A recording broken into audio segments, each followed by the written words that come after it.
Assalamualaikum warahmatullahi wabarakatuh. Ini pelajaran kita prinsip kelistrikan.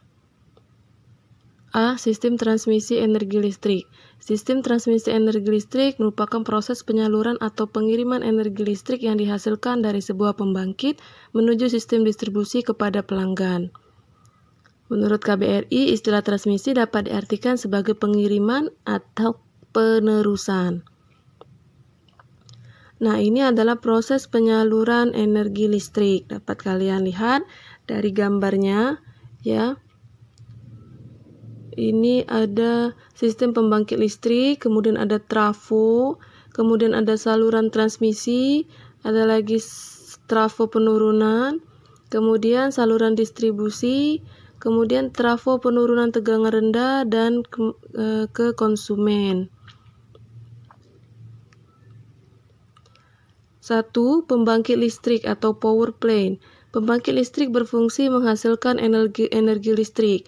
Pembangkit listrik di Indonesia diantaranya PLTA, PLTU, kemudian pembangkit listrik tenaga diesel atau PLTD, pembangkit listrik tenaga gas. Nah, ini ada pembangkit listrik tenaga uap yang ada di Batam, ya, atau biasa disingkat dengan PLTU.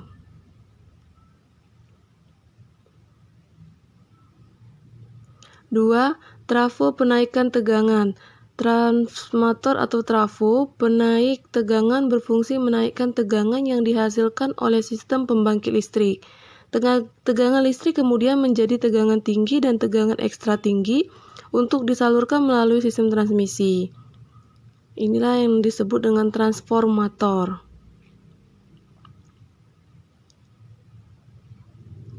3. Saluran transmisi. Saluran transmisi berfungsi menyalurkan tegangan tinggi dan tegangan ekstra. Fungsi gardu induk diantaranya untuk mengubah tegangan tinggi yang satu ke tegangan tinggi yang lain, atau dari tegangan tinggi ke tegangan menengah, dan sebagai pelayan beban ke gardu induk yang lain kepada saluran distribusi. Ini adalah yang disebut dengan saluran transmisi. Mungkin di daerah kalian juga pernah melihat gambar ini. Kemudian 4. Trafo penurunan tegangan menengah. Trafo penurunan tegangan menengah berfungsi menurunkan tegangan dari tegangan tinggi maupun tegangan ekstra tinggi menjadi tegangan menengah. Kemudian standar tegangan menengah di Indonesia adalah 20 kV. 5. Saluran distribusi. Trafo penurunan tegangan menengah berfungsi menurunkan tegangan dari tegangan tinggi maupun tegangan ekstra. Nah, ini 6. Trafo penurunan tegangan rendah.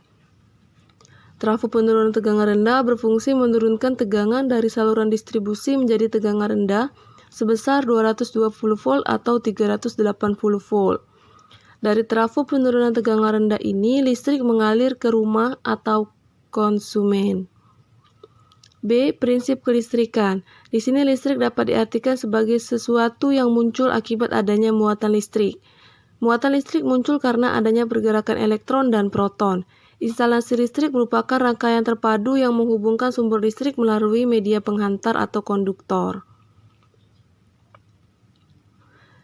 Ini kilatan petir terjadi karena adanya loncatan elektron yang mengalir pada sebuah media penghantar. Kilatan petir ataupun percikan api pada instalasi listrik merupakan akibat adanya loncatan elektron yang mengalir pada sebuah media penghantar. 1. Sumber listrik atau AC adalah sumber listrik yang menghasilkan arus listrik bolak-balik. Contohnya listrik dari PLN dan generator AC. Kedua, sumber listrik DC. Sumber listrik DC adalah sumber listrik yang menghasilkan arus listrik searah. Contohnya baterai, generator DC, aki. Selain berasal dari sumber listrik AC, rangkaian listrik sederhana juga berasal dari sumber listrik DC seperti baterai, aki, dan generator DC. Contohnya senter. Di sini senter merupakan model sederhana rangkaian listrik. C. Peralatan dan komponen instalasi listrik rumah tangga. Di sini bisa kalian lihat ada ampermeter, voltmeter, tang kombinasi, tang potong, tang lancip, obeng, dan palu. Ini peralatan dan komponennya. Kedua, komponen listrik pada proses instalasi listrik. Di sini ada bergenser atau meteran listrik, kabel listrik, saklar, soft kontak, MCB, lampu, fiting lampu, pipa paralon, dan pipa sambungan.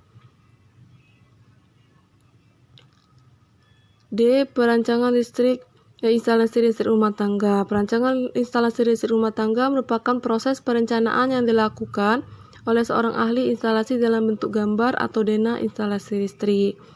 Proses perancangan tersebut sangat penting untuk dilakukan sebelum mengerjakan proses instalasi listrik. Itulah perancangan instalasi listrik rumah tangga. Oke, selanjutnya fungsi perancangan. 1. Sebagai sarana komunikasi antar pemilik rumah dan teknisi instalasi listrik. 2. Mengetahui jumlah komponen listrik yang dibutuhkan. 3. Untuk mengetahui rencana anggaran biaya yang dibutuhkan saat proses instalasi listrik. Kemudian E. Pembuatan diagram kerja. 1. Gambar situasi. Gambar situasi merupakan gambar perencanaan awal dalam mendesain gambar instalasi listrik rumah tangga. Kemudian gambar dena rumah itu merupakan gambar yang berisi informasi yang berkaitan dengan tata letak rumah. 3. Gambar tata letak rumah itu berisi tata letak atau posisi komponen kelistrikan yang akan dipasang nantinya. Kemudian diagram garis tunggal itu sering disebut sebagai gambar perencanaan instalasi. Kemudian 5. Diagram garis ganda itu sering disebut sebagai gambar pelaksanaan instalasi atau gambar pengawatan. Kemudian A. Pengertian rangkaian listrik. Muatan listrik yang timbul terjadi karena disebabkan adanya pergerakan antara elektron dan proton. Nah, instalasi listrik diartikan sebagai rangkaian terintegrasi yang menghubungkan sumber listrik menuju rumah masyarakat dengan media penghantar atau konduktor. Sistem kelistrikan dibagi menjadi 2, ada listrik AC atau bolak-balik dan DC arus searah. 1. Arus listrik. Arus listrik merupakan banyaknya muatan listrik yang mengalir pada suatu penghantar tiap satuan waktu. 2. Tegangan atau beda potensial, itu adalah perbedaan potensial listrik pada sebuah penghantar. 3. Frekuensi, itu merupakan banyaknya gelombang yang terjadi dalam satu periode waktu tertentu. 4. Daya listrik. Daya listrik dapat diartikan sebagai besarnya arus listrik dan tegangan listrik yang mengalir pada sebuah penghantar. Kemudian 5. Energi listrik. Itu merupakan besarnya arus tegangan listrik yang mengalir pada sebuah penghantar tiap satuan waktu.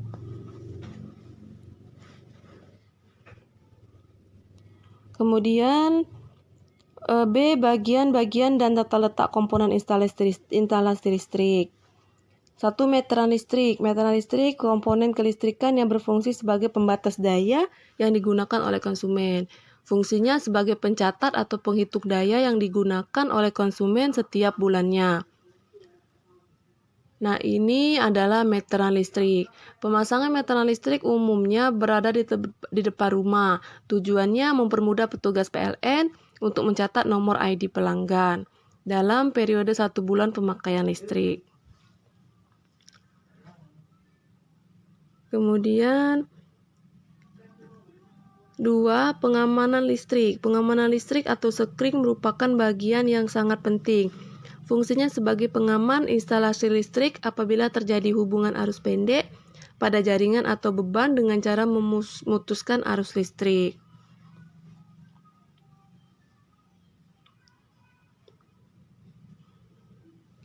Kemudian kita lanjut lagi. Pengamanan listrik jenis lebur. Pengamanan listrik jenis lebur dikenal dengan nama sekring. Sistem kerjanya yaitu kawat yang ada di dalam sekring akan melebur dan putus apabila terjadi hubungan singkat pada jaringan instalasi ataupun peralatan instalasi. Keunggulannya, apabila sekring putus, untuk menormalkannya kembali cukup dengan menekan tombol kecil yang ada pada sekring tersebut. B. Pengaman listrik jenis termal. Ini dikenal dengan nama MCB, Miniature Circuit Breaker. Ini merupakan pengaman listrik yang bekerja dengan sistem termal atau panas. Apabila terjadi kelebihan beban daya ataupun terjadi hubungan arus pendek, pengamanan listrik jenis thermal akan memutuskan arus listrik secara mekanis. Itu pengamanan listrik jenis thermal. Kemudian kita lanjutkan lagi. Nah, ini kotak skring pengaman listrik. Untuk mengembalikan ke posisi normal, cukup menarik saklar yang ada pada pengaman listrik dalam posisi on. Itu bisa kalian lihat, ada gambar kotak skring ya, pengaman listrik. Kemudian yang ketiga, kabel listrik. Nah, kabel listrik itu merupakan bagian dari instalasi listrik yang berfungsi untuk menghubungkan antara peralatan yang satu dengan peralatan yang lain. Beberapa jenis kabel yang sering digunakan yaitu kabel NYA dan kabel NYM. Nah, ini gambar dari kabel listrik. Mungkin banyak ya di rumah. Kemudian kabel NYA itu merupakan kabel inti tunggal yang berisi satu kawat tunggal dengan selotip PVC. Kemudian kabel NYM itu kabel inti tunggal yang berisi antara 2 sampai 4 inti kawat tunggal. Kemudian saklar. Pada instalasi rumah tangga, saklar merupakan komponen yang berfungsi untuk menghidupkan dan mematikan lampu. Berdasarkan jumlah tombolnya, saklar menjadi 2, saklar tunggal dan saklar majemuk. Nah, ini di situ bisa kalian lihat gambar dari saklar yang biasanya kalian lihat di rumah ya. Kemudian saklar tunggal itu saklar yang hanya mempunyai satu tombol on atau off. Kemudian saklar majemuk mempunyai lebih dari satu tombol on off ya. Jadi kalau satu itu disebut tunggal, kalau lebih dari satu itu disebut saklar majemuk. Berarti 2 termasuk saklar majemuk. Kemudian stop kontak. Stop kontak merupakan bagian terminal yang terdapat dalam rangkaian listrik rumah tangga. Pemasangan stop kontak selalu terpasang permanen pada tembok atau dinding. Nah, itu ada gambar stop kontak ya. Kemudian ini pembuatan gambar pengawatan instalasi listrik sederhana. Bisa kalian lihat dari gambar, ada saklar tunggal, kemudian stop kontak dan lampu. Kemudian untuk peralatan, di sini ada tang potong. Itu fungsinya untuk memotong bahan-bahan yang terbuat dari logam seperti kaki komponen, kaki tembaga kawat dan sebagainya. Ini bisa kalian lihat contoh tang potong. Mungkin sebagian dari kalian sudah mengetahui tang potong itu sendiri. Kemudian yang kedua, obeng. Obeng digunakan untuk mengendorkan atau mengencangkan baut. Jenis obeng itu dibedakan berdasarkan ujung obeng tersebut. Ada jenis obeng plus, obeng minus, obeng segi 6, dan lain-lain. Nah, ini ada juga gambarnya, gambar obeng. Kemudian ada C, gergaji besi. Sekian penjelasan dari Ibu. Ibu tutup pelajaran hari ini dengan wassalamualaikum warahmatullahi wabarakatuh.